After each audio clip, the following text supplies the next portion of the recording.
तो hello guys, तो कैसे हो आप लोग। आज मैं आपको बताने वाला हूँ कर्ण के विजय धनुष की पावर के बारे में। और आज मैं आपको ये बताने वाला हूँ कि कर्ण का विजय धनुष पिनाक धनुष, गांडीव धनुष और सारंग धनुष से बेटर क्यों है। तो चलिए ये वीडियो शुरू करते हैं। जय श्री राम।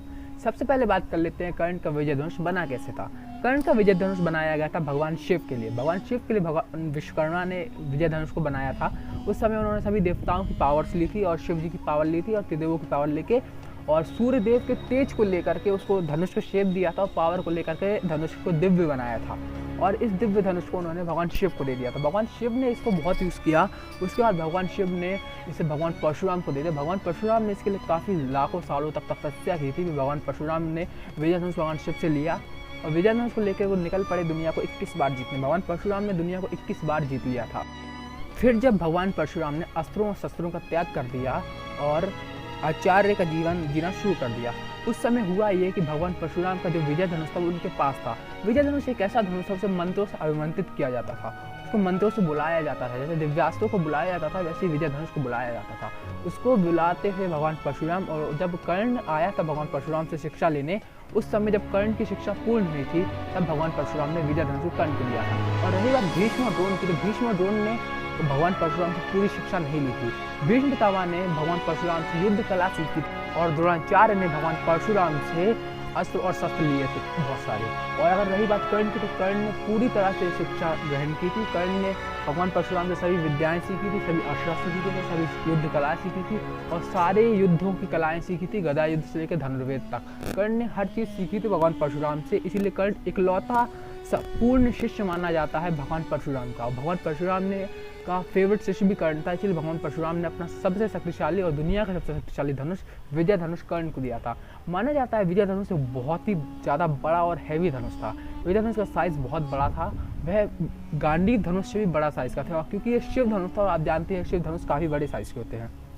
भगवान परशुराम के हिसाब से भी कर्ण का विजय धनुष सबसे शक्तिशाली धनुष था। और कर्ण को विजय धनुष देने के बाद कर्ण जब विजय धनुष लेके युद्ध क्षेत्र में आए थे तो वह सिर्फ और सिर्फ 17वें दिन के लिए उन्होंने इसको यूज़ किया था।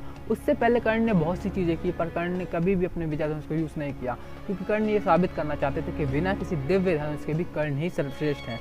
कर्ण ने विजय धनुष को 17वें दिन यूज़ किया था। महाभारत के टाइम पे कर्ण अर्जुन अंतिम युद्ध में भी कर्ण ने अपना विजय धनुष यूज़ किया था, जो कि 17वें दिन हुआ था।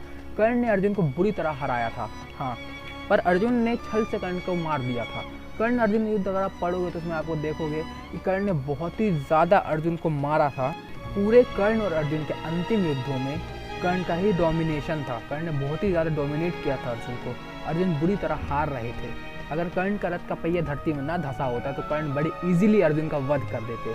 अर्जुन के साथ बहुत सी चीज़ें थी, जैसे कि उसका गांडीव धनुष था, उसका दिव्य रथ था, उसका दिव्य तर्कश था, उसके श्री कृष्ण भी थे और भगवान हनुमान भी थे। और माना जाता है कि शेषनाग जी ने उसको रथ को जकड़ के रखा था। और ये भी माना जाता है कि भगवान शिव जी ने उसको प्रोटेक्ट करने के लिए रथ के आगे खड़े रहते थे। इसका वर्णन हमें मिलता है कि जब द्रोणाचार्य ने पशुपतास्त्र चला दिया था तो भगवान शिव ने ही पशुपतास्त्र को रोक दिया था।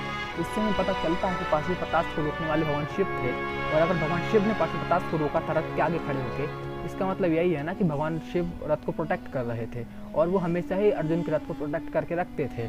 दिव्य रथ और कई सारे भगवान और दिव्य तर्कश और दिव्य गांडीव धनुष होने के बावजूद अर्जुन कर्ण का कुछ नहीं बिगाड़ पाए थे। कर्ण ने सिर्फ अपने विजय धनुष से इन सबको ओवरटेक कर दिया था। हाँ, भले भगवान ने अपनी पावर्स नहीं दिखाई थी, फिर भी उनका प्रेजेंस ही बहुत ज़्यादा हो जाता। उनका प्रेजेंस होने से ही अर्जुन की पावर बहुत ज़्यादा हो जाती है। फिर भी अर्जुन उसको केपेबल नहीं थे कि कर्ण को डोमिनेट कर सकें। कर्ण ने पूरे मैच में अर्जुन को डोमिनेशन दिखाई थी। अर्जुन बहुत ही ज़्यादा दब गए थे कर्ण के सामने। विजय धनुष ने ऐसे कई सारी चीज़ें करके रखी थी जिससे आप विजय धनुष को सबसे स्ट्रॉन्गेस्ट धनुष कह सकते हो।